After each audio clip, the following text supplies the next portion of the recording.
Shoulder arthroplasty is a surgical procedure used to relieve the pain and loss of joint mobility associated with arthritis. These conditions involve loss of joint cartilage and wearing of the bone, causing restricted mobility and pain. The procedure involves exposure of the shoulder joint and removal of the damaged or arthritic parts of the humerus and glenoid cavity. The glenoid cavity is resurfaced with a polyethylene prosthesis. A channel is created in the humerus bone to hold the stem of the metal prosthetic. This stem is impacted onto the humerus bone, anchoring the prosthesis.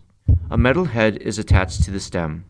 Contact of this porous metal with the bone stimulates osseointegration, forming a strong, direct bone implant interface without the need for cement. This operation results in pain relief of the shoulder joint.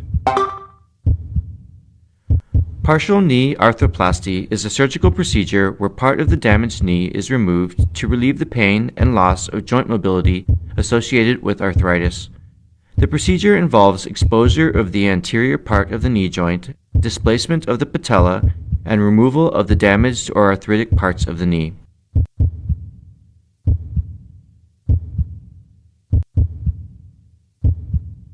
Holes are drilled into the bones to allow for placement of metal prosthetics.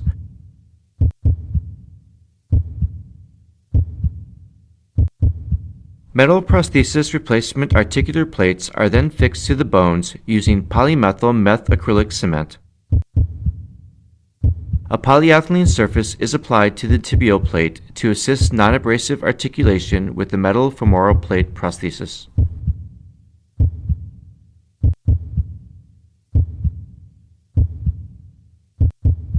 Subscribe Impulse Medicos